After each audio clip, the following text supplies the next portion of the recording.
Hello friends, in this video I will be briefing you about fire hydrant system. A typical fire hydrant system consists of fire water tank, fire pumps, fire monitor which is then connected to fire hose reels. A fire water tank is an independent resource of water containing water depending on the fire load calculation. Water in the fire hydrant tank is always separate from that which is used in the main tank. Although water from main tank can always be connected to the fire hydrant water tank, but the vice versa is not allowed. Now this is a small installation of a fire hydrant pumps. If you can see,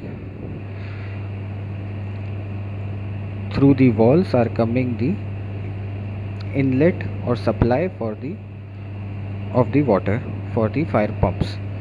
Basically we have three type of fire pumps.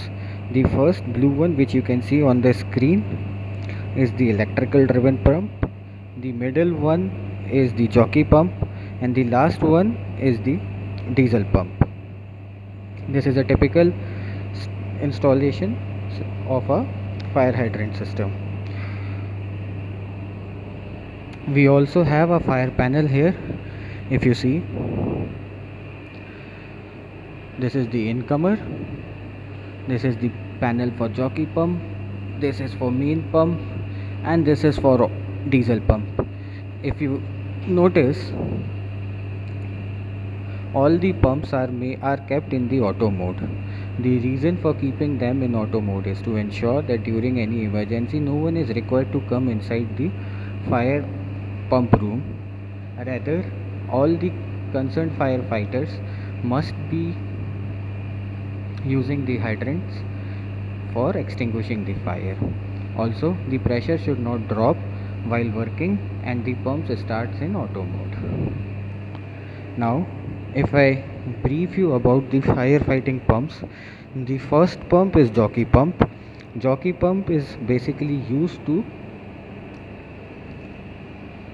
keep the fire hydrant line pressurized. In ideal situation, the fire hydrant line should be kept pressurized always, and as and when there is a drop in pressure, the jockey pump starts automatically and keeps the pressure and maintains the pressure of the fire hydrant line. If you see, the outlet of jockey pump is connected to the main line which is supplying water to the fire hydrant system. Now in case when more than one hydrant is in operation, the pressure drops to a higher limit, and to maintain the pressure, the electrical pump starts automatically and maintains the pressure. In both the cases, you will find we have a pressure gauge indicating the pressure in the pipeline. Now, this is the diesel pump. So in case of power failure, the diesel pump will detect the drop in pressure of the fire line and it will start automatically. A typical diesel pump have diesel stored here. In this case, we have around 20 liters of diesel stored here, which is supplied to the pump. This is the panel for diesel, and this is the battery which is used for starting the fire and the diesel pump.